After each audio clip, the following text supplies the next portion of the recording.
So this week we're really excited because we just got back from a really magical week in Mexico. Yeah, we really did. It was a profound trip, very energized from it, excited to share what we did.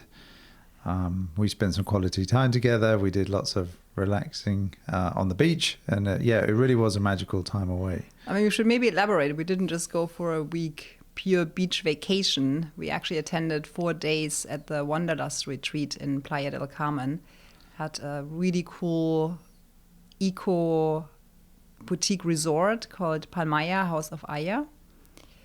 And it was just, the property itself was something that is so aligned with what we're always talking about in terms of consciousness, purpose, sustainability. And then having a specific retreat being held there with so many yoga teachers, meditation teachers, functional medicine, everyone being kind of aligned and learning and practicing, connecting to ancient rituals, and just the environment in the place was just really cool. I mean, it was different to just any vacation where you just go and relax. It was relaxing, but it was also really self-discovery and learning and community. I think that was the big thing for me. It was such a great community. Yeah, it was a big community. I really didn't know what to expect before we went. I mean, obviously we read about it. You never know when you've not trialed anything before. One thing actually I was a little apprehensive about was the scale of the resort. It was also all-inclusive, which for me sort of prejudicially sort of sent some alarm bells ringing of like, oh, how is this going to be able to deliver on the scale that kind of wellness-focused modality? And they really did an incredible job, just from the way the buildings were laid out to the service, the staff, and all the offerings that they offered at the property in terms of food and beverage. Like I said, that was all inclusive. It very much exceeded my expectations. Yeah, maybe going back to a little bit of the history that we found out about the resort Palmaia, House of Aïa. I believe it opened in January 2020, so it's a fairly new concept, and it's really centered around health and wellness. And most of the food is plant-based, which is interesting too. We've tried plant-based, like pure plant-based as a diet before. It didn't quite work for us, so we definitely do incorporate animal protein. What was really nice to see, though, is that having plant-based food available and it being so delicious, and then you can add protein to it, but the main concept was plant-based. Same with the drinks. Main concept was non-alcoholic drinks, mocktails, and then you added the alcohol versus a different concept that is where you just take the alcohol away. So just that concept around it, I think, is really clever. And it's really more about people not just coming on a vacation and relax and let go and feeling like they come from such a stressed life that they need to release and just really go crazy. It's more about really finding yourself and connecting with yourself. Apart from Wanderlust retreat, that's really the mission and the concept behind the resort. And just the way it was built as well is, I think they were saying it's about only 30% of the grounds are occupied by buildings, and everything else they just left to the jungle, to the mangroves, to nature. And it's just really beautiful to really see that throughout, that you're so connected to the natural environment, and it just doesn't feel like the buildings just came in and destroyed it. And like you were saying, our apprehension was so many hotel rooms, it still always felt very boutique. So it was really clever the way it was done. They did a really good job. And that the main kind of pedestrian route, that is the kind of golf cart route that sits between the buildings and the jungle, it's so densely, grown in with the natural environment that you don't get a sense, or you can't really see the hotel buildings themselves. And they've been quite clever. They've broken the hotel buildings into pods. They're 5 stories, so they're not small, but they've done a clever job with both the architecture and blending it into the natural environment, that you don't feel like, oh no, I'm just at a sort of a beach resort in, say, Cancun. They've done an amazing job of blending it. And it's been clever because when we think about destination retreats or hotels that are focused on wellness, they tend to be very boutique. Often the rooms are individual. They're little casitas or pods, dotted around a property. This is, pure hotel rooms.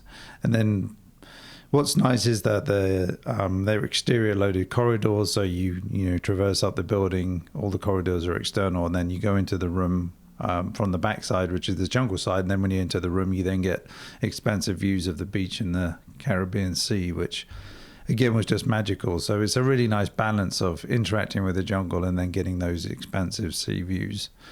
And the rooms themselves, again, really well appointed. We understand that they have to, hospitality wise, meet a certain criteria and need and functionality and durability, but they blended that pretty well. They did a good job. They give you a good sense of place, and yeah, just comfortable, big, high ceilings. We had a nice suite that had a separate bathtub in the middle of the room, a little lounge area, amazing views, balcony. We're on the 5th floor, so our views across the beach and the resort and the sea were pretty spectacular. One thing I was really excited about was actually the mini bar, which usually I don't get as excited about mini bars in hotels. But this mini bar, there was no alcohol in the mini bar. It was one herbal drink, coconut water after the other, and a lot of local products too. So I was just really excited that it was just something, a healthy taste you can try. Nice teas. So that was one of my treats. It was good, and 24-hour room service, which again had a pretty good menu, all plant-based, no refined sugars, no seed oils, and what was interesting, actually, portion size. They did a good job on controlling portions. So at first glance, you would look at something and think, oh, that's a little small, but it's only small in our westernized world where we're used to seeing gigantic portions of food. Everything was so beautifully made and was rich and delicate that... And because of that, you could often feel comfortable having 3 courses. You didn't feel like I'm going to overeat if I have a starter, a main entree, and a dessert. So that was a really nice way to eat consciously and experience a true 3-course meal, nearly every meal.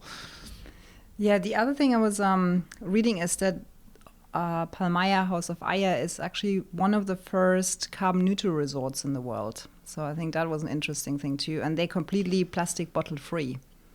So that was a nice thing to see. The other thing to point out is apart from the Wanderlust Festival, where we were mentioning all these different practitioners being available, is they have a program called Architects of Life. So that means they already have as a program offered when you come and stay. It's kind of a personal growth program, and they pull up a lot on ancient rituals. So these Architects of Life, they help you design or structure your life. And I think this is a really nice way, especially for us being in the architecture design field, to think about that we can design our life. We can create our life. We can create our destiny and design, be architects of our lives. So I thought that was a really nice way of connecting personal growth with that concept. Yes, it was a beautiful phrase, and having met a lot of those practitioners, they really are architects of life. They had a beautiful way of expressing the rituals that we went through, and deep connection to the environment, the Mayan jungle, and all of those medicines that are sort of brought through heritage to them, and then they offer them on to us through those experiences. And that was such a nice touch, and we did love that phrase, architects of life. And we were like, we could incorporate that somehow. We definitely like that. Yeah. So even just getting on a vacation there, so you always know there is a program there with the Architects of Life. They also have, because of it being a wellness resort and it really making a name for itself, there's practitioners from all over the world really coming and being, I think they're called visiting guides. So that when they come and teach, if it's yoga, meditation, any other classes, that they, for a certain period of time, they're part of the program as well. And I think that's a really nice way of incorporating on-site holistic approaches and then having people coming from all over the globe influencing that as well. I think that keeps the staff there fresh too, and I think it keeps it interesting for them. No, really good. I can't think of any negatives about the property. I mean, at the Wanderlust group, there was 250 people there. It was funny that a lot of the time I was thinking, like, where is everybody? Because even at the restaurants at lunchtime, I think because it's so spread out and there's 3 or 4 or 5 restaurants, you didn't hardly see anybody. It didn't feel busy, and I kept thinking, like, are we missing? Is there an area of the property we're not visiting that everybody's congregating at? But it wasn't that at all. It was just so spread out through all the indoor and outdoor class spaces, obviously the beach, the jungle, and then all the different food and beverage outlets, that cool kind of cafe where you can hang out and just felt like a great place to sit and read a book or do some work. It really was well done. We were definitely, it wasn't exclusively rented or bought out by the Wanderlust group, I don't think. So I think there were other guests there, regular guests. It'd be interesting. We were sort of the start of the high season, so I guess it was still fairly low season. It'd be interesting how it felt when it got a lot busier. That would be the only thing I couldn't really judge, if it was, because everything was available to us, whether you want a cabana by the pool or you wanted one of those cool little beach huts in the sand. There was no issue with getting anything. I wonder how it would pan out in high season. That's the only unknown, but it really felt really well done, uncrowded, and just, for the scale that it was, felt very connected to the environment and the sense of place. The other thing I noticed, and when we talk about wellness resorts, we often think about, is this for families? Is it for adults? And they did an adult-only section and a family section. With our group, there were a few kids there. I know that they have a Waldorf school on site as well, which I think is a really nice concept, because we want to, even with families, we want to have accessibility, but having the option for people to say, okay, I'm either not here with my family, I don't want the kids in my vicinity, and I'm in an adults-only section, or having a family section. I think that's a really good concept as well, to not make it just exclusive for people with families not be able to come. So I think, again, that's a really good thought-out concept. Yeah. And it felt like that worked really well. It really did. Everything was great. I've nothing negative to say. It really was a magical experience that we went into completely open to, just let's see what it's all about, and pleasantly surprised. And through the experiences that we'll touch on now, some of the rituals we did, it added so much to the whole experience. It wasn't a week on the beach. It was really something that added and had some transformational elements to it. One thing I wanted to mention before we dive into our activities is, on the first day when we were walking around the property, we discovered their gym. And the gym is actually a glass box in the jungle. And I mean, you couldn't think of a cooler place to work out, just with the monkeys that are on site as well, with the spider monkeys, like exercising around you, basically. Yeah. So I thought it was another really, really interesting component. It really was a cool gym. I did go out and work out in there. It's well appointed, great modern equipment, but just had that, the way it was embedded into the jungle, that just, with that, pretty much 3 sides of glass that you just looked out. It really was magical. And if you can't get inspired to work out there, then you can't get inspired to work out anywhere. Good point. Now we're spoiled. Now we're back in our garage. I know, but hey. With the vision of the jungle gym around us. Yeah. So we wanted to recap and partially to kind of share our experience, and then also for us to still process, because I feel like often we go to places we experience so much, and then especially when we go back to day-to-day, life absorbs us, and then we almost forget about what we experience. Our subconscious still has it, but we sometimes even forget about what we've done. So for us, this is a way to kind of recap and relive it a little bit, and then also kind of document and go back to and remember, because we've done so many amazing things, a lot of new things as well to us. So I think we want to maybe dive into the program that we attended. Definitely. Yeah, that integration process is really important, isn't it? Because there's a lot to learn, there's a lot of experiences, and we can just kind of go through the motions. I did this class, I did this ritual, and I'm on to the next one, without really taking the time to think what the experience was, kind of like you said, relive the experience, how it could benefit you. Sometimes things are uncomfortable. Why was it uncomfortable? I know for me, I've started taking notes or sort of journaling about things which never thought about doing before, but that's a really good way to capture something in the moment by that mind-hand writing connection, putting something down on paper, and like you said, to relive it. It's interesting to go back to your notes and go, oh yeah, that's what I was feeling, that's what I was thinking, that's what I learned. It's been really a great way to capture that and be able to revisit it and bring it back, kind of revisit it, bring it back whenever you want at any time of the day. It's been great. So diving into day one. Actually, before we dive into day one, the way the Wanderlust set it up is before you went, they gave a whole schedule for each day, Thursday, Friday, Saturday, Sunday, and they allowed you to pick 3 activities to sign up for. And then beyond that, you could turn up to other activities, but you'd have to sort of wait at the entry to the class. And if there was room, then you could kind of be on a waiting list and go in, which I think worked really well. Initially, because there were so many, I thought, 3 out of the whole day doesn't seem that much. But actually, for me personally, I was really glad I didn't try and cram too many things in, sort of feeling like, you got to get your money's worth. I found that doing the 3 things that I chose, and we did supplement with a 4th activity at times, was enough to experience it, think about it, integrate it before moving on to the next one. I did witness some people that seemed to be trying to almost just to do everything, and I can't judge them, but I felt like if that was me, it wouldn't really give me enough time to stop and pause and think, what did I experience? Because yes, doing something like yoga or yoga nidra is fairly commonplace for some people, but doing some of these other deeper rituals that we'll talk about, they take a lot out of you, or they really make you kind of think, and it's a profound experience at times. So I really wanted to have the time to integrate and think about that before rushing off to the next class.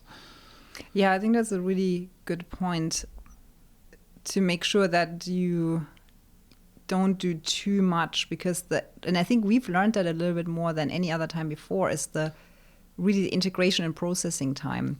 And what was really nice, and we'll get to that on the last day, some of those classes were really more centered around the integration process. So the program, the way it was built, was really with that being consciously in mind as well.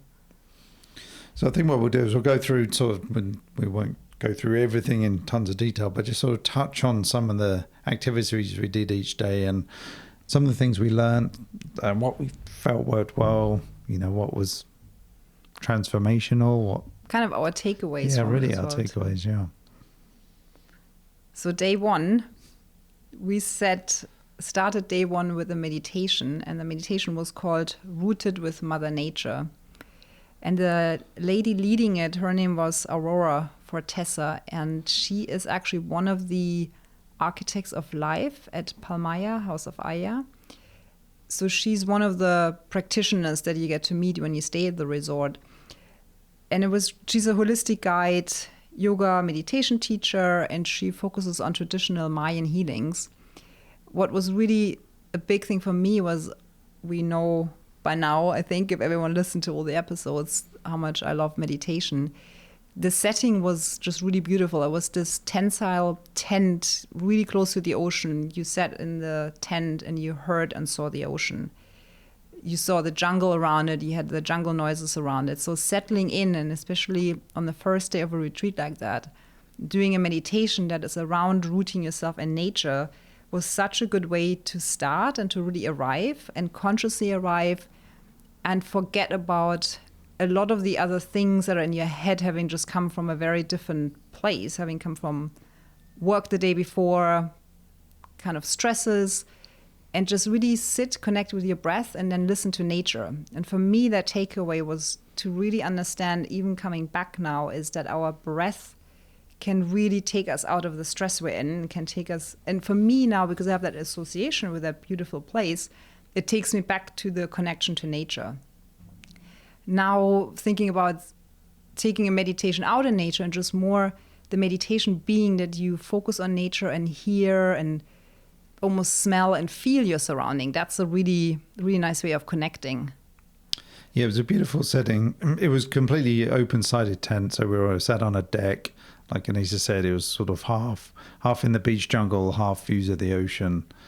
And it was guided, but that was the one takeaway, that she really helped us concentrate on listening to the sounds around us. And she asked us to sort of listen out for 3 sounds. So obvious things were the sound of the ocean, and then there was things like the wind, or there were birds chirping in the trees next to us. So it really does just center you and connect you to that moment in time and stops your mind racing and going off on a tangent.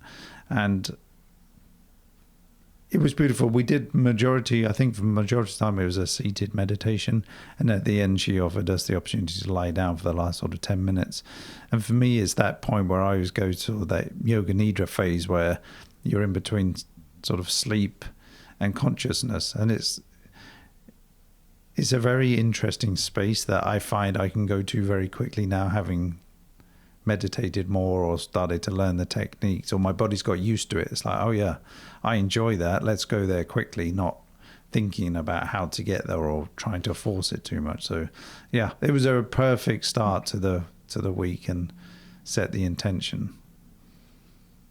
Yeah, what I was thinking about with another connection with it was breath was the other thing, connecting to nature, think about nature, and just really, sometimes it's just during the day, just really connecting to your breath, and your breath can really take you out of all these stressful situations. And I think it's such an easy technique. By just stopping what you're doing and taking even just one deep breath already makes a difference. That might make a difference for you to then be ready or open to taking another deep breath. It's like these little steps, because when we're stressed in a normal environment, it's sometimes meditation or any consciousness can be so far away from anything from us. So that was just nice. It's very simple. I think it's just being taught simple techniques as well that are really practical and that you can use when you're not in a beautiful setting, because beautiful settings, excuse me, it's much easier. Yes. No, it was great. It was really great. And then the second thing we went to, this was a big one, especially for you and us, to meet Kimberly Snyder. I know you're sort of a fangirl of hers, so that was great to meet her and listen. She did a talk each day that she was calling the 4 cornerstones. And the first one was to do with food and our daily rhythms. Again, in a beautiful setting, sat in this open-sided tent on the beach. And she gave a really nice talk and conversation that, yeah, it was interesting how she was structuring it. So like I said, she's doing these 4 cornerstones, and this one around food. And for us, and through you especially, we have a pretty good handle on eating and food and, how to be conscious around it. It was interesting speaking to some of the other group that are there. People are learning for the first time a lot of thoughts around and food. But what were some of Kimberly's pointers or takeaways that she was trying to instill in us? So just going back to you saying I'm a bit of a, what did you say, girl? Fangirl. Fangirl. So I just read one of Kimberly's recent books, which is called You're More Than You Think You Are. And that book just resonated with me on so many levels. And then meeting her in person, just even sharing with her that I loved her book and asking her a couple little kind of questions that were lingering after I read it was just really cool. And then going back to the cornerstones, so her whole concept is based around 4 cornerstones. Like you were saying, the first one was food. We tapped a lot into the Ayurvedic food principles, which some people might be aware or not, but it's just really, it was nice for me. The kind of key takeaway about it was about simplicity around food. Because I personally would say I'm a really big foodie. I feel like I often kind of overcomplicate maybe our meals during the week, because I feel like every meal needs to be a spectacle, because I just love good flavors. But just really the consciousness that she was explaining about this extra stress you sometimes cause yourself, the extra energy expenditure that you could put into other areas that might benefit you a little bit more than just that pleasure of having that exciting meal. So for me, that was a really good kind of reminder to keep it really simple. And then thinking about that as well, you help your body to digest much easier as well, because you have so many components on your plate, so many complex carbohydrates, proteins, fats, everything else is much harder to digest. So I think that was really nice to understand that. We were touching on simple things like not really drinking during meals, because you just really dilute the nutrients in your stomach. It's just like a swimming pool in your stomach to rather drink. Well, it's diluting the digestive acid, so it dilutes your ability to be able to digest the food, which I think was a really important. We don't really think about that. We've always drank water or whatever else during the meal. Yeah, I mean, that's all. Most of the time, that's when people sit down and consciously drink. Yeah. And she was just switching that around a bit and saying you should drink between your meals. And then during meals, you shouldn't be drinking. Mm-hmm. I mean, and she never said in a way like you can and can't. It was just more of a really sharing knowledge. And I think she was very good about not making things feel like it's a must. And if you don't do that, something bad's going to happen. It's just more when you learn, educate, then you can make those choices. The other component was interesting, and we really relate to that, is not drinking ice water, because it's when you think about with digestion, you really want to, especially in Ayurveda, you want to ignite your digestive fire. And thinking about adding ice to it, you just completely extinguish the fire in your digestive tract. So ice water, and that's the one thing that we still really haven't gotten used to living in the States, is we often say our water without ice, because it's just, I feel that my digestion is not as good with drinking this ice cold water. So we touched on that. Yeah, I mean, I never have ice in my water anymore. It's partly I sort of don't like it, and also now understand from a digestive point of view, so it makes a lot of sense. There were, the key takeaways for me, and it's a lot of it's common sense. It's like you said, keeping food really simple, not having too many different things on your plate. Regular eating times, so trying a bit like going to sleep and waking up. It's also eating at the same time, which she then promoted would help with your general digestive system and the other movements we need to do as well. She talked about when eating fruit after a meal, which is pretty common, but she said you should actually eat it before, because the fruit is high in sugar, so therefore it wants to digest very quickly. And if you put it on top of something that's slower digesting, it can kind of get stuck. That's often when she says you create bloating and other ailments such as that. So if you eat the fruit first, it will actually digest, because it's basically sugar water. It will digest quickly before you then put something more slow digesting on top. So that was an interesting one. Kind of goes against how you think about eating the food types in order in a meal. Because we often think as fruit as a healthy dessert. So I think that's kind of that switch a little bit. We also touched on, because I was talking about that a lot of these principles are based on Ayurveda, is we were talking about the different body types, the Vata, Pitta, Kapha, and what we as the body constitution, often we're a mix of those types, but there's one predominantly one that shows a little bit what foods we do better with and which ones we don't. So I think understanding that a little bit, and there's some really good online resources as well to take tests to understand what type you are. Mm-hmm. It was really good. And then from there we went in a completely different direction, and we went and listened to a conversation around microdosing and the protocols around mushrooms, essentially. And that was led by Santiago Tarditi. And it was really interesting. Again, beautiful. We coincidentally were under what they called the mushroom tent or the mushroom hut, which was on the beach. Beautiful wood sculptural structure that looks like a giant mushroom that sits on the beach. So a group of us gathered there, and Santiago gave a really nice presentation, sort of a 101 on mushrooms and microdosing, and obviously pointed out that in most places mushrooms, the psychedelic ones are illegal. So it wasn't talking about promoting people to go and start taking mushrooms, but he took us on this journey, especially the fundamental difference between sort of regular doses, micro doses, and then macro doses. And, macro doses, which he pointed out, really aren't for the faint-hearted. It's, 4 or 5 plus grams of the mushrooms that have the psychedelics in them. And he said that really is an experience you want to make sure that you go and have with the right practitioners, and the people are going to sort of look after you and nurture you through that experience that might last 6 or 8 hours, which on one side of my brain sounds kind of horrific. On the other, he said it's pretty transformational. The other side, he says he's done it a number of times, and you connect with a different part of your brain, or you experience things in a different way that you can't explain. It's just through that chemical reaction in the body that promotes this profound experience. And then when he's talking more about sort of whatever a regular dose might be, 1 to 2 grams, and then a microdose, he was saying is normally 10% of that, so 0.2 grams. And what was interesting is that I didn't realize that that's something where they promote you do every sort of second or third day. It's just part of a ritual that you do as part of, say, your morning routine. You would do this, take this, mushroom dose every 2 to 3 days. And interesting, he then said, but then, every 2 or 3 months you need to have a break. Otherwise your body starts to build a tolerance to it. So therefore that doesn't have the same effect. And then you start adding to it. Oh, now you need 0.4 grams, 0.5. Before you know, you're taking almost a full dose each time, which can be counterproductive.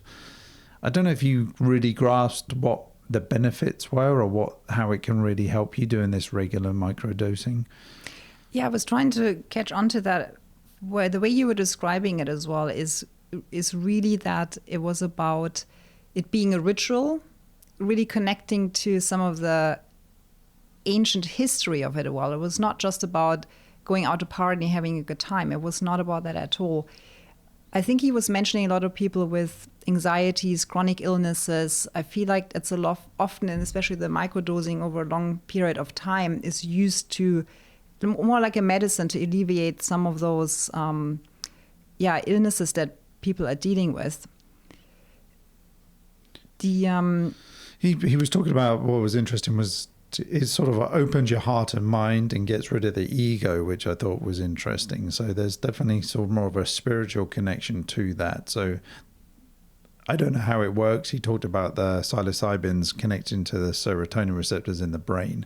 So I know that I believe sometimes it's used to treat certain ailments like PTSD, people with depression, people with anxiety. So I think it's becoming more prominent. It's illegal, like we said. I don't think it's regulated in any way, shape or form, but he seemed to think it's going to become more mainstream. But when anything becomes more mainstream, then it starts to become, taken advantage of. And then a bit like with the cannabis industry, pharmaceutical companies start manufacturing it and then the potency goes up. Marijuana that was grown just in the wild now is manufactured in a lab to extremely high potency levels. So he was just pointing out that you need to be a little bit careful. And one other thing he touched on is that for a lot of people, there's certain compounds in the mushrooms that can upset people's stomachs or be hard to digest. So he said there were different ways of neutralizing that. A bit like ceviche, you can do a lemon tech, I think he called it, where you can break down some of that harder to digest material in the mushroom through, bathing it in lemon, like a ceviche mushroom hallucinative ceviche. You just invented something new. Yeah, there you go. I can definitely see that you took a lot of notes because when you were just talking about it, I was like, oh yeah, that's right. Because I didn't take any notes during that session. I think for me, it was just such new information. I was just sitting there in awe, just listening, just like, oh, I had no idea. What I just generally reconnected with is, and going back to the place where we're at as well, is medicinal plants and herbs. It's a ritual. It's an ancient wisdom that you should use with a lot of respect as well. And it's really ritualizing it. It's not just something that you lightheartedly just take and then take more and more. And like you said, build up such a tolerance that at the end, you're just kind of addicted to this as well. And really understanding that the opening the consciousness, there's a lot of information that you're potentially given that with our normal mind, we can't really comprehend. And you need to, what we're talking in the beginning about, really allow that information to process that information as well. Because some people were saying, okay, we tried one thing and now we're doing the other, and you're stacking all those things and then you just can't even process. Your normal mind just can't really comprehend some of the images that we've been told, some of the image that you're seeing, some of the things, information that's given to you.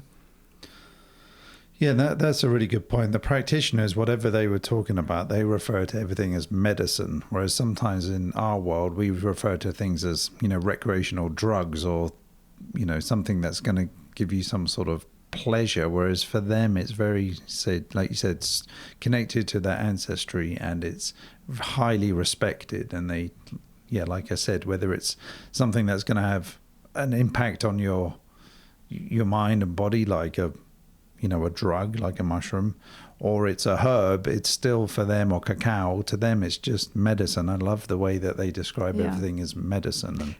Medicine, it's really the reason I feel like behind all of that is self-discovery, just to seeing different layers that with our normal mind and our normal day-to-day, we're not really open for it to really see what's more on the inside. Yeah. And it's because the inside is really everything that we need, and everything we need to know is on the inside. And it's just more that these tools can help you discover that and find that strength in it. No, it was really good, and it was really eye-opening. Going what you said about me taking notes. Whenever I am listening to something, I always want to be able to, challenge it and take my own point of view. I don't want to listen to something, just take it as verbatim that, oh, this is the truth, and therefore just do what they say or believe what they say. I like to be able to collect their thoughts, their expertise, and then go and do my own research or go and experiment with it in my own way to understand how it's right for me, because that's something else we probably take from a lot of this, that there's no one size fits all with any of this. Everybody's lives are different, everybody's constitutions are different, everybody's DNA is different. Whatever this modality is that you're trying to use to benefit your life, you've got to use it in a way that fits you and your lifestyle and your surroundings. And I really appreciated Santiago, because I think he's a journalist by trade. That's what he does. He's not a mushroom guy, but he's fascinated by this. And so he does a ton of research, writes papers about it, writes articles about it. So he was a fountain of knowledge and really great to connect. And I know you connected with his wife too on a different protocol. Yeah, one thing I want to research is I think they're both founders of Casa Earth, which is a platform for slow living and sustainability, and they have a podcast as well. So I feel like we would really enjoy that. So that's something we should investigate a little bit further. Then getting on to the next piece that we took part in was a gratitude ritual, and that was led by Aurora, who we did the morning meditation with. And this was something we haven't done before. We practice gratitude, but more in a sense of where you either to yourself call out the things you're grateful for or you journal it. But I've never done it in a way where you spend, I think we probably were an hour or so, spend time consciously in a kind of three-dimensional way of expressing your gratitude. And it was just such a nice way to make a ritual out of it. And so I don't know if you want to say anything else before we dive into that. No, that's right. We try and take those moments of gratitude, whether it's just consciously during the day. I've mentioned before, that's one way if you're dealing with anxiety, is to be grateful for something, because your brain can't think of two things at once. So if you turn to gratitude, it can help with your alleviate anxiety in the moment. And I know at home we have this little gratitude bowl where once a week we try and write something that's we're grateful for from that week, and we're going to get to the end of the year and recap on those and see what we were grateful for throughout the year. So that's normally been about our size of it, but this, like you said, was guided and three-dimensional. Yeah, so to explain a little bit what we've done in that gratitude ritual is we were given a piece of paper. It was kind of a soft pink piece of paper. Probably 11 by 17 or A3, that kind of size. Getting very technical. Yeah, well, I just want to give an idea of the size. Yeah. We'll put a picture up on this. Yeah. And then Aurora and some of her assistants, they went around the room, and we were given different seeds and beans to represent things in our life, either the good or the bad, to be grateful for. And she started off with white sesame, which is representing the white or the good karma. So we were giving a bowl with white sesame, and we could take a handful.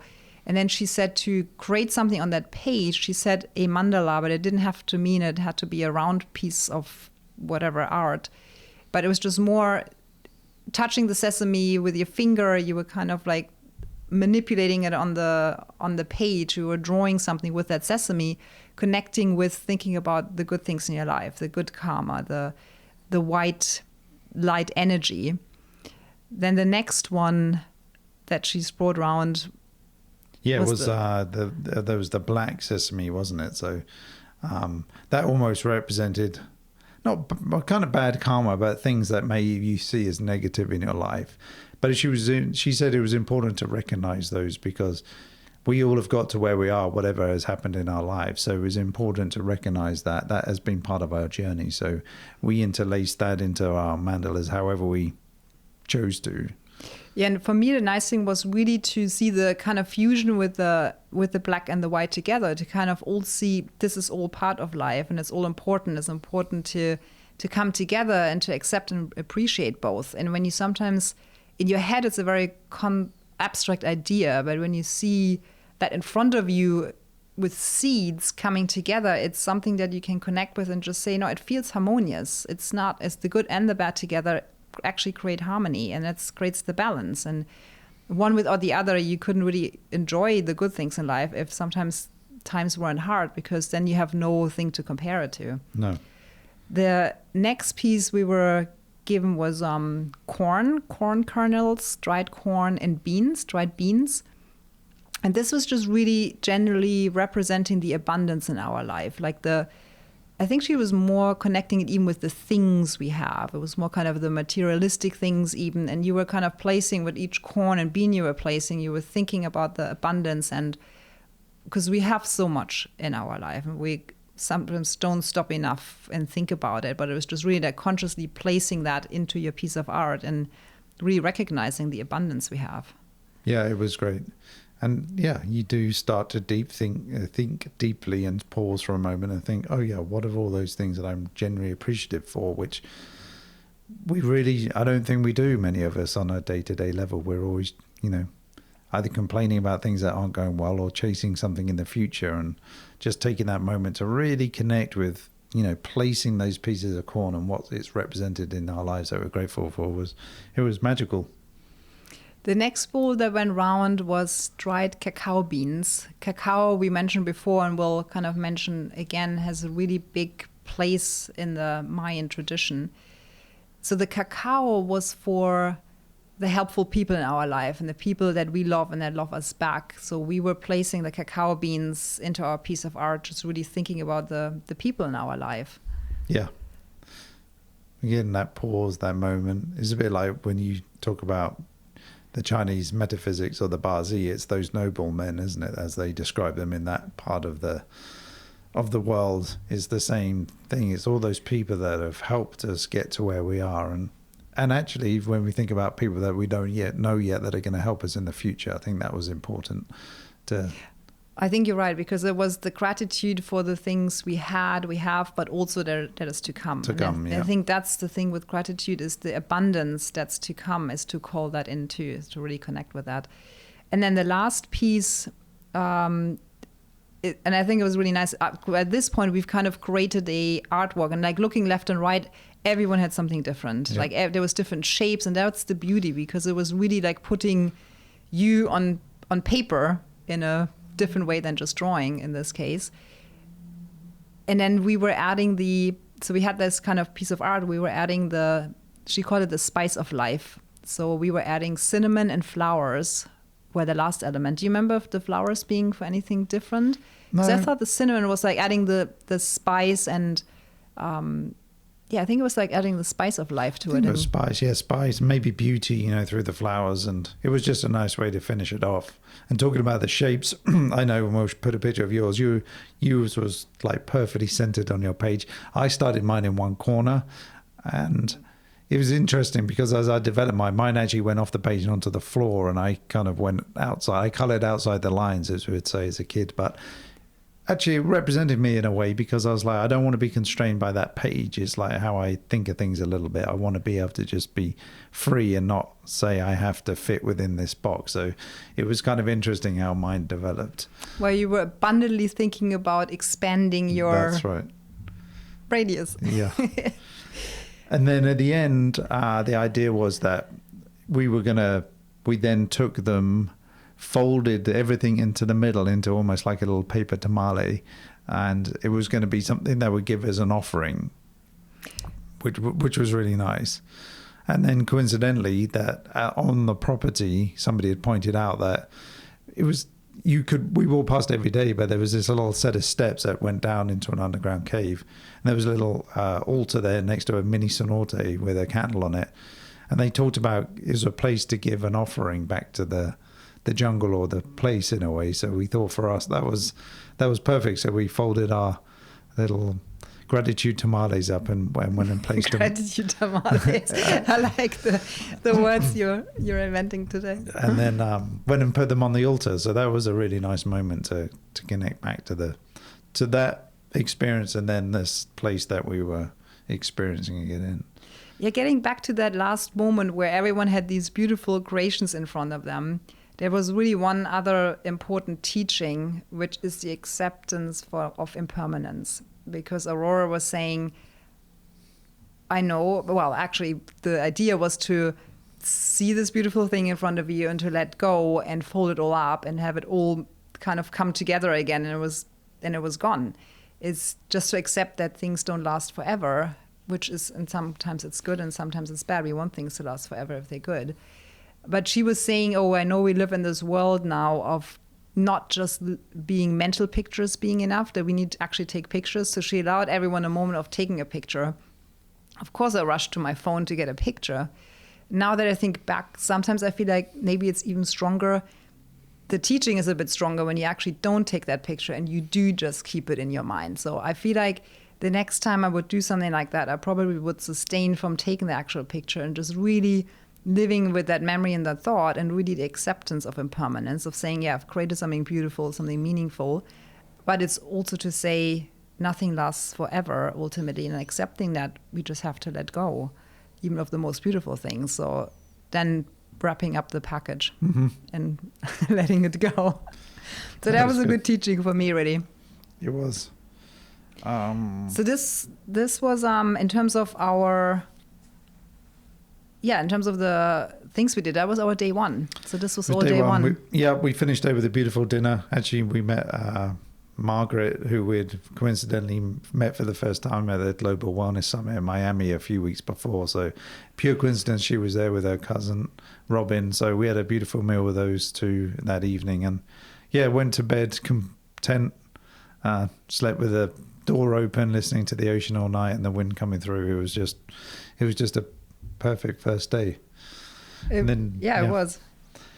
And then woke up to day two. Our first event on day two after breakfast was with Kimberly Snyder again, where she was doing Cornerstone 2, which she was talking about the body. Different location, very similar. It was just in a different beachside tent, but great, same concept. We all gathered around. One thing we didn't mention before is that each day with us, she did a little 5-minute heart meditation, which I think was really important. She talks a lot about meditation being very inward and not necessarily being all the way this external or going off on a journey or whatever it may be. It was for her, it's very much about connecting to the you and on the inside. And hers was very much about breathing in and out the heart, and going back to the gratitude event we just talked about, ritual, was she talks about finding that moment of gratitude inside you and holding on to that and being able to relive it. And she's been working with some scientists around that and how they can actually measure people's heart amplitude, and how after doing this for 4 weeks, it actually had a 30% benefit to how their body responded to doing this. So it was really interesting when there's science backing this up. But it was really interesting to think about breathing in and out the heart and sort of experience that internally. Yeah, I'm glad you mentioned that, because every cornerstone was centered around a meditation as well. And like you were mentioning, the second cornerstone, the body, is like to get in your body and you feel your body. That heart meditation just really made you think for a moment and like appreciate your body as well, and feeling your body, because then we can make much better choices in context of our body, like the foods we eat, that we exercise, that our sleep is right. And these are kind of all the dimensions that we touched on throughout the podcast in the kind of physical pillar. And the other thing with the heart meditation, she was talking about the feeling of appreciation as well. And I think that was really nice. And I can't remember exactly how she worded it, but she said it was a mixture of awe and beauty. So it's a different way than just gratitude. She was just appreciation I really connected with, because really like feeling that appreciation in your heart. And then generally, from a kind of more technical point, we were talking about optimizing digestion, like I mentioned, importance of sleep, and being conscious about your body and being in your body. And often the first two kind of cornerstones she has, food and body, it's something that's a little bit more tangible to us. And like talking about the physical dimension as well as something we can relate a little bit more to. And sometimes we can be quite in control of our diet and exercise and body in a way. And then the other cornerstones we're going to elaborate on is something a little bit harder maybe to associate with on a day-to-day basis. But all four of them are important for a true holistic lifestyle and well-being. Yeah, from those first 2 days, the big thing that came to me was consistency and rhythm. And we think about sort of rhythms of energies of the sea or of the sun and the moon, eating at regular times, going to sleep at the same time, exercising at the same time, your digestional functions at the same time. It was just, like she said, keeping your body in balance through the external forces that we use or influence our bodies with was really important to her, and it makes a lot of sense. And she did talk about exercising in the morning. We really warm up your body, getting hot and heated. Not so much at the end of the day when you're trying to pacify, you're trying to wind down for the evening working out. So it just made a lot of sense, and I appreciated that. And I think it's something we do reasonably well. Typically when people or us as well go off track is at the weekend. It's like you tend to stay up later and get up later, or you stay up later and get up at the same time, and therefore you've cut 2 or 3 hours out of your sleep. So it's maintaining it even at the weekends and doing it most of the time. We talk about the 80-20 rule in sort of health and wellness, and doing things 80% of the time is going to get you in a pretty good spot.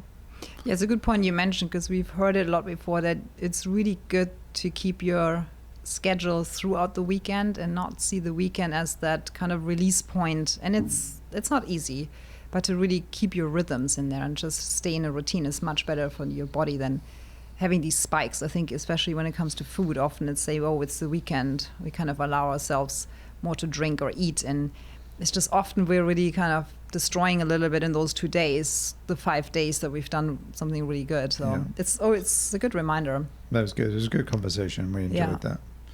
And then you went on to do a healing plant session. Next plant was called Healing Energy of Plants. Just briefly talking about the next venue. So on the property, they had this beautiful little greenhouse that was built, that they had different types of herbs in pots, a ton of beautiful bonsai trees. It was one of the largest kind of bonsai trees that I've really seen. So it's really nice to kind of see that collection. And makes me think of it, there was like this ritual with my dad I used to do is every month or so, I think there was a little show coming into town about bonsai trees. And it was just, I really forgot about it. But as a kid, I was really obsessed with bonsai trees. So it was really nice connection for me to see that. So in that greenhouse, there was a table set up with dried herbs, and the class was led by Valeria. And Valeria is Santiago's wife, who we mentioned before, who was talking about the microdosing. And Valeria is interesting, her story. So she said she's coming from a banking background. And I think about 9 years ago, she was just saying, like, that's not really the life, the consciousness I want to live. So she gave that up, and she created a platform called Water Through Skin. And this is like a platform that has like tools and information about sustainable living. And she was really talking about the art of slow living that she found for herself. And for me, that was just such a nice moment in a greenhouse in Mexico, thinking about the possibility of slow living, slower pace, just really connecting with what's important for us. And it was just a kind of a moment that I really kind of took with me. She's a herbalist as well, so she was really talking about the medicinal quality of a lot of herbs. She was talking about the spirit in the herbs, the way she grows herbs, picks them, dries them. She was talking about you can take just a normal food dehydrator, which I'm really excited about to try, and dry the herbs. So we had, and then the goal of the class was this as a community, we were using those different dried herbs, putting them together in a bowl with intention in the mixture. We added sacred copal that's known to the area, which is a resin from a tree that has a really kind of smoky flavor when it's burned. And we created these little smudge mixture that everyone was able to take away home afterwards. Yeah. You take that smudge mixture and then put it on a piece of hot coal, and then it burns, and it's kind of that smoke of the plants. And when you kind of think about the plants that we put in, so we used roses, for example, which is to connect with yourself, to calm the nervous system. Lavender, which is to open the third eye chakra. We all know lavender is calming. Rosemary is to protect from certain energies. White sage, that's really known as kind of a cleansing energy. Fennel, it was grounding. And then cinnamon. So cinnamon is really used in ritual for abundance. Excuse me. And one thing I learned is there's a difference between Ceylon cinnamon, which is used for cooking, and then it's cassia, which is used for rituals. It's like a little bit more of a potent, stronger smell. And that's the cinnamon that's really much better for burning. So that was just, all in all, was such a nice class to connect with something as simple as herbs that we all can grow ourselves. We actually did almost a little meditation to connect with the plants and feel the energy before we went on to using the dry plants and creating that mixture. So that, yeah, I really enjoyed that. It was a good... Yeah, I didn't do that with you, but I know you came back kind of inspired, and it was that deeper connection with nature. You're in nature, connecting with nature. So I think that was fascinating for you. And I know, listening to your stories about it, it was really great. And it's kind of inspired us more to kind of grow additional herbs in our herb box at home and dry them, like you said. Fortunately, we live in Arizona, so we don't necessarily need a dehydrator. No, you can just leave him out outside. Outside. And then we went on the next one. This was profound and challenging at the same time. It was called The Purpose of the Human Being. It was very philosophical. What am I trying to say? Philosophical. Okay. Balder Nazarene led it, and he just sort of started off this talk by sort of, what are we? What are human beings? What's our purpose? Why are we here? He kind of just kept putting this question out, like it was something along the lines of, life goes on without us, whether we're here or not, or whatever we do or not, life will just continue. So he was almost saying what's our point of being here? And it just, for me, it created so many more questions and answers. And when you stop and think about these things in this kind of profound way, it kind of, on one side, can freak you out, but other times it just makes you stop and think. And I think what I got to by the end of it was just like, well, whether we need to be here or not, or whether life will continue without us or not, is just, we do have a choice about how we exist in this world and how we are around each other and communicate with each other and support and help each other and can make an impact while we're here on other people's lives. So I thought that was great. And then what he actually did, he put everybody in a circle, didn't he? And made us close our eyes and just kind of wander our finger back and forward. And then he said, stop. And then whoever you ended up pointing at, you had to, I think he made us kind of read them, and he asked us to explain what we see in that person. That person was just sitting there in silence looking at us. So the big takeaway for me was that everybody in the room embraced it and just went with it, and there was no apprehension. And we were discussing afterwards whether a lot of what we were saying, was it what we were really seeing in them, or was it a reflection of something inside of us? So it was a really interesting exercise that we all went to. And like I said, it was profound, created a lot of questions, but also created a lot of connections. We connected with a lot of people in that room that maintained both during the rest of our stay and now beyond. So it was a really good way of bringing people together. Yeah, I thought it was really fascinating. Connecting to what you were saying before, it's, again, that understanding of that ripple effect that ultimately, if we believe it or not, if we think about it or not, is we are all connected, like worldwide, globally, with the universe. We're all connected.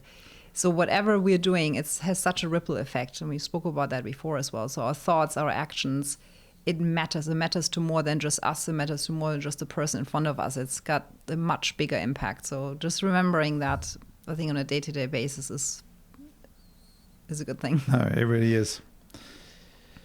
And then we finished the day. We went and did a underwater floating meditation, which again, before we went, I didn't quite know what that meant. Did it mean we're like scuba diving? I didn't know. But in essence, what it was that we all went into these pools and they had speakers under the water that were connected to a piano and a microphone. And we had a guided meditation led by Murray Hindari. And we laid on our backs with just basic those float noodles that you get in your swimming pool, one under the knees and one under the armpits. And we just laid back with our head submerged, obviously nose and mouth out of the water, lying on our backs with our ears underwater. And it was a guided meditation of music and voice, which was interesting. And it's live piano. Yeah, it was live piano. Which was really cool. And it was just really amplified. The way the water carried the sounds and the music and the voice through the water was just a completely different experience. And what was interesting is that there were two pools. He said one's warmer and colder than the other. So he said some people might get cold because we're going to be lying there for 45 minutes or an hour. And the pool that we initially got into, there was probably 15 people in it when we started. By the end of it, I hadn't opened my eyes through the whole experience. I got up and opened my eyes at the end of the thing. There were two people left. So everybody had got up and left around me and I hadn't even noticed. Well, it wasn't you and me because I left into the warmer pool. I know. But it was just funny how you can go into these deep moments and not realize that. At one point I was surrounded by 15 people like a sardine in a sardine can to them being left with just two of us. So it was clearly I connected it with on a deep level. Yeah, it was really interesting because it was a little challenging for me because I keep talking about how much I love meditation and connect to meditation. But just doing that meditation with your ears underwater and then your eyes closed was such a different sensation that it really took me a while to get into that meditative state and to really relax. I was very conscious about that feeling of having water in my ears. So it's just something that didn't really gel with me. Once I relaxed, once I actually got into the warmer pool and didn't shiver anymore, and I could relax a little bit more, and I felt like I got a little bit more of the sense of this. But it took me a little while to really take the benefits. But once I relaxed, it was just this really beautiful way of being weightless and floating in the water, and then knowing that hearing the live piano was a really cool experience. No, it really was. Yeah. So I definitely tried again now, knowing what to expect. I think I could probably benefit from it next time a little more. That's great. And then in the evening, there was a group, so it was kind of a group dinner. They did a beautiful setup where they had loads of different food stalls. Everybody from the Wanderlust group was invited. They had taco stands. They had a dessert stand. They had everything. It was fresh grilled corn. It was really magical, and live DJ with live music. And the highlight of the evening at that part was all of the display that came out with all the practitioners wearing their traditional Mayan costumes, representing all the different gods or any animal spirits that they use in their culture. And they did these amazing dances, and they really were amazingly in character. It didn't feel kind of cheesy touristy. It felt really connected to their roots and their ancestry and what they use in their culture. So that was definitely the highlight. And some of the headdresses and costumes they had were phenomenal. Yeah, like you're saying, that was my highlight too, is that embodiment of the kind of animal spirit and character. That was just really fascinating to see. And then the communal aspect, because that was the evening where we all came together as a community, like all the participants of Wanderlust. And it was just really nice because you were sharing like your experiences with people. So that it just really felt like a community in that community aspect. And then from there we went on and did great, sort of on the beach jungle transition. We did, they've got a great DJ stage set up with just this area for sort of dancing and live music. And the Gypsy Wolf put on a great DJ set for probably about an hour and a half. And we all went off and sort of danced in the sand and on those rugs that they had set up. And sorry, go ahead. You go. That's an experience for me, because we're still in this phase of not drinking alcohol. For me, to get on the dance floor always required alcohol. To not need that anymore and just be free just to dance away and express yourself without the need to that Dutch courage of alcohol is an interesting and new experience for me that I'm pleased I'm over that hurdle. No, that was good. Yeah. I think you had some really good dance moves, sober moves. I really enjoyed it too. The title was called Live Ecstatic Dance Party. And I feel like we spoke about in one of the pillars about ecstatic or expressional dance being really used in wellness resorts as a therapy as well.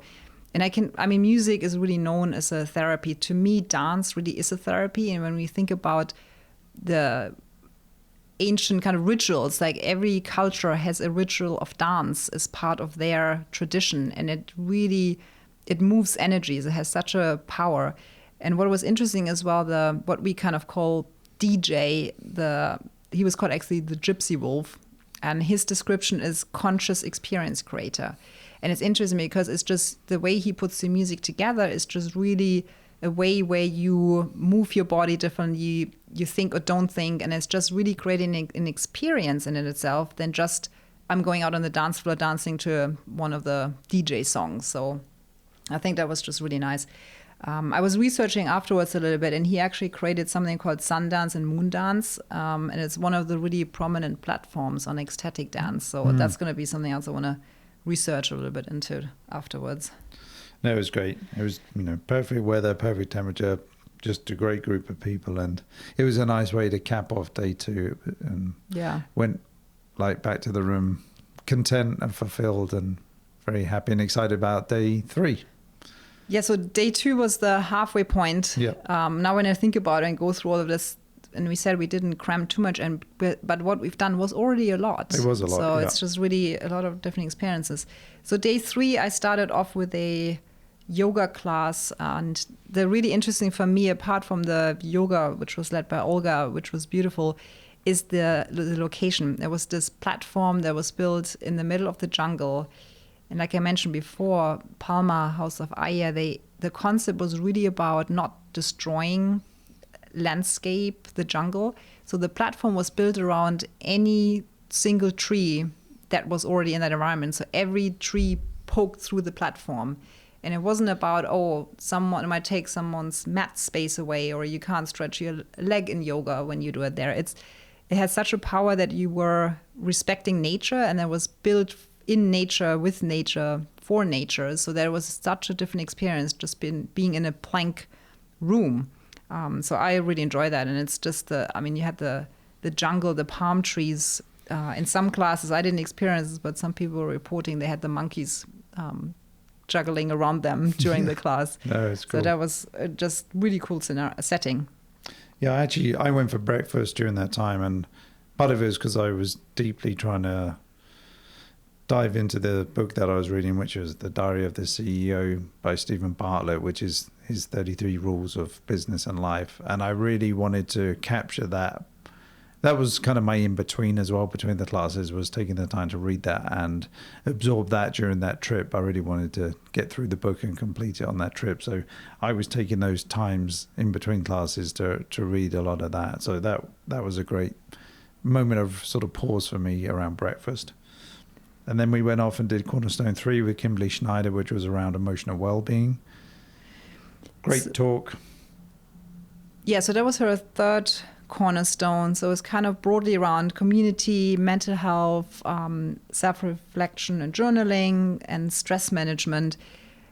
And emotional well-being, we said before, the first 2 cornerstones she spoke about, food and body, is often something that is more tangible, that we can have a little bit more, let's say, in control.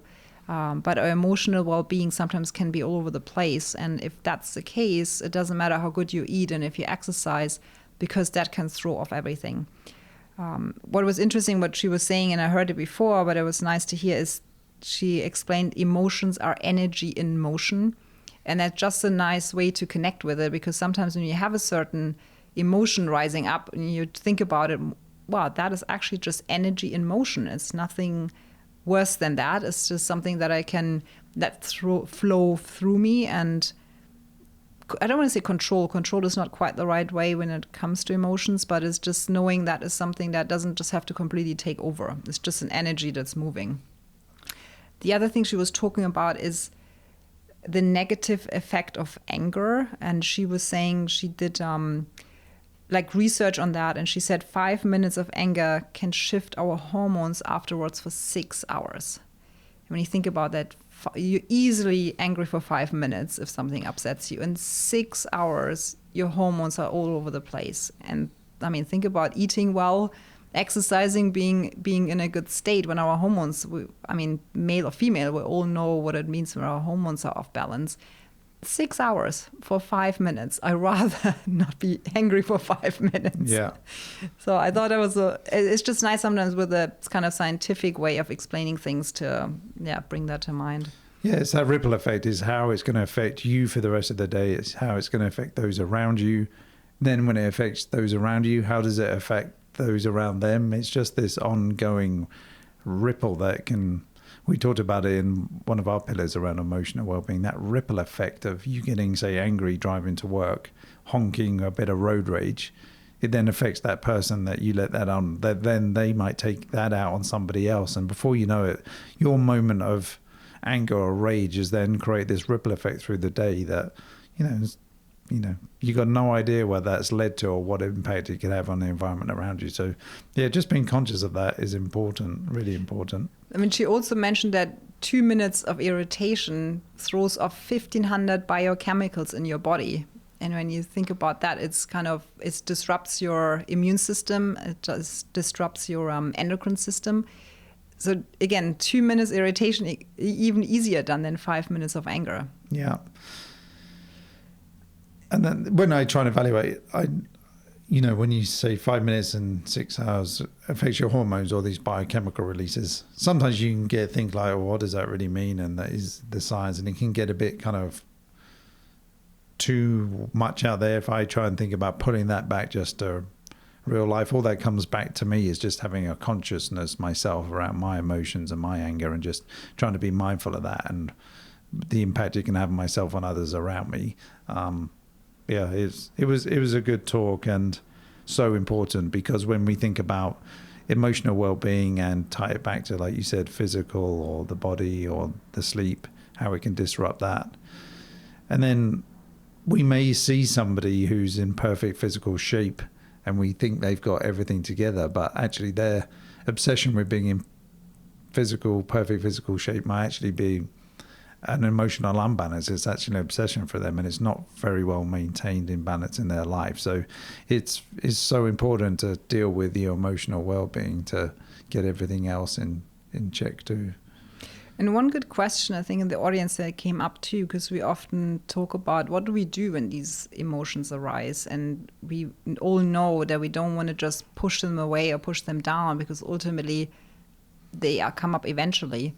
And what Kimberly was describing was, and we mentioned before that she was always connecting her cornerstones to meditations. And we did a heart meditation. She was saying just even taking a moment with that emotion that's coming up, that bad emotion, and connecting or focusing on your heart and guiding your breath through the heart and start breathing through the heart is such an easy way to just disconnect and disrupt that negative emotion at that moment and connect to being in your body and especially with your heart. And then once you've broken that cycle, you can then connect to more that appreciation and awe for life and transfer that back negative emotion into a positive one. Yeah. And I think it's nice because everything that she said, she had very practical kind of advice and tips. And that's why I really loved her latest book as well on that, because it's something that is useful. No, it really was.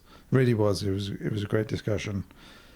So then you went off, and I know this was exciting for you because you added this in, was the boho hat customization workshop. I mean, I love hats, and then if it's connected with something spiritual, that's even better.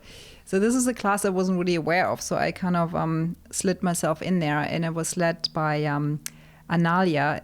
She's originally a yoga teacher, quartz healer, Reiki master, but also a hat maker. So she really found a way to connect her kind of spiritual gifts and lessons through hats. She makes beautiful hats that have spirituality and intention in them that she sells. In this case, we did a class where she brought some of her hats in, and we were then decorating the hats. So the way we did that is we did a beginning and a meditation to really kind of center ourselves and call in something that we felt like we wanted to put into the hat. So when we're wearing it, we're connecting with it. If it was a spirit animal, a certain crystal, a quartz. So she had these beautiful pieces that she laid out on the table, and she collaborates with a lot of artisans in Mexico and helps them kind of make a living as well, which was another aspect.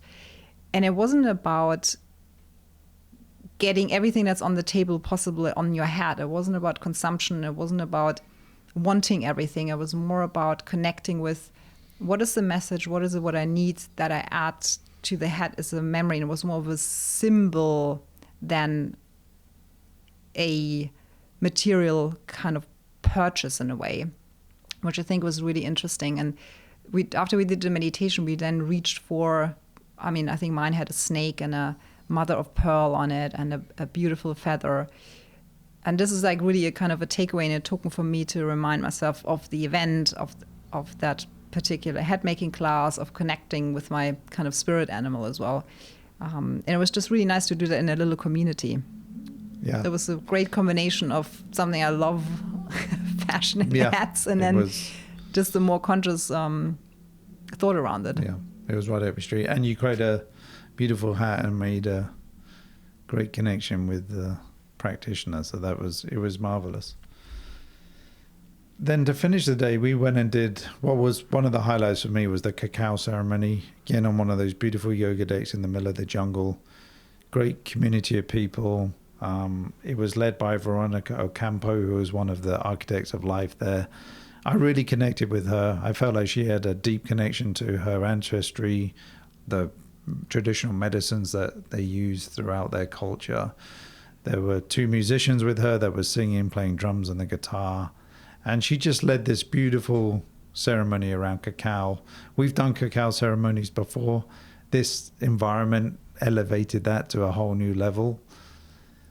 She was talking a lot about, releasing things to the fire. So the fire played a big role in it. Everybody was able to take a cacao seed or pod and throw it into the fire and release something that we wanted to. And then she asked us to set an intention for the cacao when she gave us the cacao and blow it into it. So we blew our intention into it and then drank it, which I thought was really interesting. So she talked about strength, power, and humility, which I think is a really nice balance in life. That really resonated with me because it's really important to, have an impact in the world, be a pillar of strength, move forward, have power, make a difference, but just do all of that with a sense of humility. So I deeply resonated with that, and I found the whole experience profound, similar to what I'd experienced doing the cacao ceremony before. It definitely followed some of the same rituals that we'd done, and they often take you on a journey back to your childhood. And she led us on this journey where she talked about us going back to finding a tree out in the countryside where we grew up and seeing ourselves there as a young child and seeing ourselves playing at the base of that tree, and then having that interaction with ourselves as a 3 or 4 year old and basically loving ourselves back then as we are now. And I did that before when we did it here in Scottsdale, and I did it again, and it's a really interesting connection and journey that you go through when you go and interact with yourself when you were 3 or 4 years old. So I really enjoyed that. Yeah, and one of the benefits with cacao is as well that we know it as being a heart opener. And I think that's one of the key reasons as well why it's a little bit easier to kind of have that journey going back into your childhood and kind of like opening up to that experience. What was interesting too is that some of the participants, our eyes were closed at that point, but you could hear when it came to that childhood memory and to giving love to that child, there's a few of the participants actually started kind of crying. So you could see there's a lot of people struggling with childhood trauma and kind of missing that love in your childhood as well. So it's a really nice way through a ceremony like that and using something as simple as cacao, helping with that energy and that bringing that love and that heart energy into you. Yeah. No, it was magical, and the way it was done and set up and led and deep connection done very well. I really enjoyed that. That was one of the highlights for me. Yeah. The setting was incredible. And I'm just thinking about it, I think the reason why these ancient rituals become so much more sought after now is that there's so much like healing and just really healing needed in the world, and reconfiguring and readjusting, grounding, rebalancing. And it's just really going back to the roots of understanding that these rituals were all there as a healing tool. It's just we kind of like lost connection to that, but now we're connecting with that to really heal from almost the damage we've kind of done to ourselves in the world. No, it was great. And then we finished the day. We had another beautiful dinner at one of the restaurants, and then there was another evening of dancing. So there was a whole DJ set again, which was great at the previous location where we just went wild. There was fluorescent face painting that a lot of the people had put on that showed up in the black lights. And then it transitioned to late at night, 10 o'clock, I think, was really out on the beach where they had created this little setup. And it was a silent disco, so everybody got headphones just so we didn't disturb the sleeping guests. And what was really interesting is they had 3 DJs all playing different kinds of musics, and you could flip on your headphones between the 3 different DJs, and depending what DJ you were listening to, your headphones lit up in a different color, so you could look around at the DJ color, but also what other guests and people there were listening to. And it was really interesting to see some people just kind of floating around listening to one type of music, and then other people sort of dancing more energetically listening to another. And that was a great experience too, right on the beach, ocean crashing in, and it was just unique and really enjoyable. Yeah, I mean, that was a new experience for me with the silent disco, is that we almost had this little community without communicating, but just the light color, what music you were listening to, and the way you moved your body to that music was kind of really connecting you, other than just being in your own side or under headphones. Yeah, I really enjoyed it. And then day four, Sunday, for us, that was the final day. And it was really kind of a half day. It wasn't as packed. And we actually didn't initially have that much in our schedule for that day. But we managed to, I think, benefit from other people who have left early, that a lot of spaces opened up. So we started day 4 with a nervous system reset sound bath with Natalie Valley. And it was a beautiful sound bath experience. She led it very well. It was interesting. She came around with a tuning fork, didn't she? And she put that on each of our heads and on our chests. And that was something new that we hadn't experienced before. We'd done a lot of sound baths. So that added a new dimension to it for us. Yeah, what's nice, the title of this sound healing was called Nervous System Reset Sound Bath. And Natalie, she's based in Los Angeles. We spoke to her afterwards as well. A really beautiful soul as well. She was saying about that she created that class for integration. It was just really about being able to integrate and process all the experiences that we had. So that was just a really nice way on the last day to make sure that you kind of process everything we experienced. It was interesting talking to her afterwards, because we've done quite a few of these. I don't know, maybe I'm just saying 10, probably 10 sound bars, something like that for me personally. And generally they're incredible experiences. On a couple of occasions I felt pretty awful afterwards, so I asked her about that, and she did say it really depends sometimes on the decibel volume that the practitioner using. If they go too loud, either with the sound bowls or the gong, it can actually get your flight or fight system activated, so you can go into that response during it. So therefore it's not actually that pleasurable experience. So she said it's really important to connect with people that you know that their way of delivering that sound bath, it resonates with, each person's constitution. We went to Cornerstone 4, which was the final one with Kimberly. So that was the last one. That was all around spiritual growth. Yeah, so spiritual growth, like you mentioned, the 4th cornerstone, because it was food, body, emotional well-being, and spiritual growth. And spiritual growth for her was just, we were talking about stillness, aligning with nature, connecting with ourselves, and finding our purpose. And on that note, I kind of want to touch on, I mentioned her book, You're More Than You Think You Are, that I recently read. How would you summarize that book? That book, it's I would say it's a lot about, I think Yogananda is the Indian teacher that she learned a lot of the wisdom from and that she was researching and reading.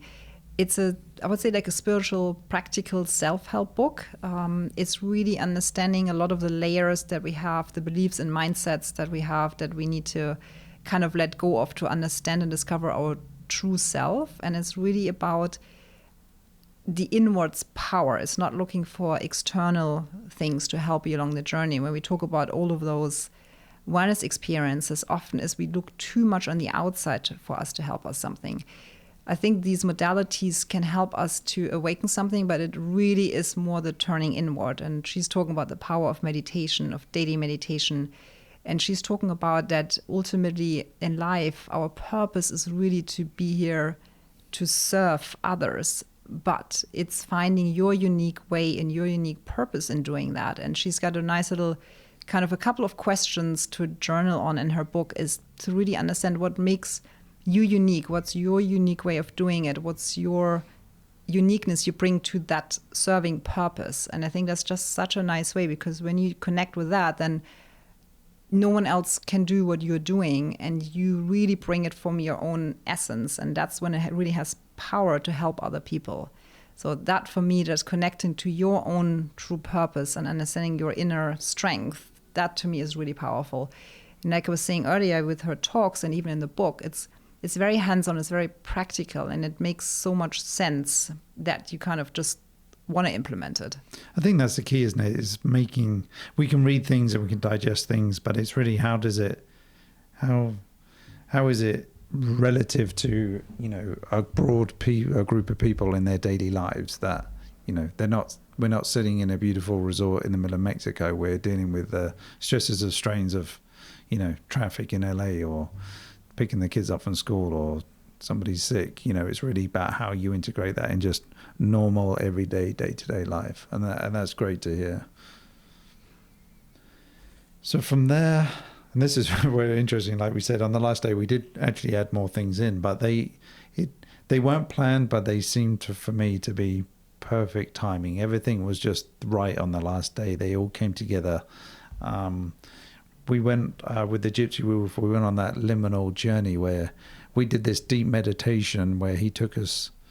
It was almost like an out-of-body experience, wasn't it? Where we went all the way through. He took us through the cosmos and through space and to this interesting journey. Yeah, I think we actually started with connecting to the Earth's heart. And what was interesting to me is I've done a lot of kind of grounding meditations before, but sometimes, especially because we were on the second floor in that beautiful room that was created at Palmaia, sometimes I have the difficulty of thinking like, okay, how do I connect my roots to the ground if I'm on that second floor? Like, how do I visually or like feeling?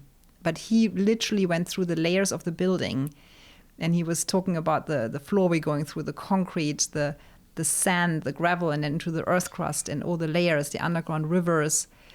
And then that really helped me. And I don't know if it's because it was so descriptive that it helped me more with that, but it's really then connecting and landing at the heart of the earth. And it's such an abstract concept really, but you somehow feel something that you feel like you're at the heart of the earth and connecting with that energy. And then he equally took us all the way up, and he kind of zoomed out us floating into the sky, the universe, and then it was almost beyond the universe where we ended up at this, what he called like a wide window that we opened, and you ended up in this white space. There was this clean, clear white space. And I think the whole class was called Liminal Journey. So it's like, I think I was reading about what that actually meant. It's like that uncertain transition between where you've been and where you're going, like physically, emotionally, or mentally. And it really was that in-between space. It's like we were in the room, but in our minds we traveled, and we were in that white space that he created for us, that you were almost on that transition point of not really between reality and between a different world. And I think that was like one of the first meditations or sound meditations that I've done that way, because he used sounds as well to support that journey.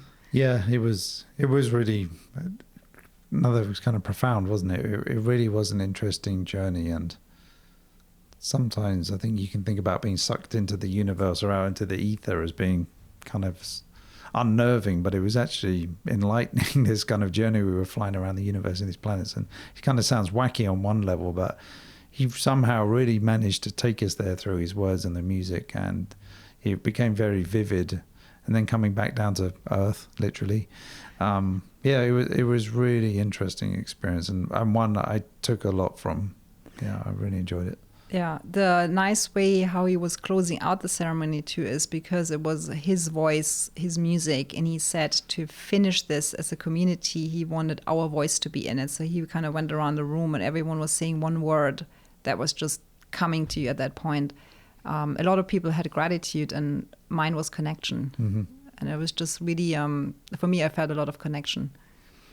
Yeah, I think mine was energized. I felt it just really energized me. Yeah, it was great. And then last but not least, I squeezed in would be the wrong word, but we were actually going to leave before, but then we saw that there was an opportunity to take this last class, which was this transmutational ritual. And it was led by Veronica Ocampo, who had done the cacao ceremony with us the night before. That really made us say, no, let's stay around, because I really felt connected to her and what she delivered. And she did this beautiful ceremony for us, was the cleansing ritual with herbs. So it was kind of a nice way to end the week there. And remind me again, we used basil and rue, yeah, which I'd never heard of before. But she had this, and for her again, herbs is medicine. That's how they see everything. So we did this ritual with the herbs where we all took a large bunch of these herbs, and she asked us to put something in the herbs that we wanted to get rid of. So that was the whole idea, that we would expel this negative energy or limiting belief or whatever it may be and put it into the herbs, and then we all threw them on the ground. And she then did this ceremony with us where we kind of expelled that from all of us. And I think what was really nice, apart from the connection with her and how beautifully she did everything, we happened to end up with a small intimate group of people, which were mainly the people that we had connected with during the 4 days. So it was just kind of serendipitous how it all came together on the last day.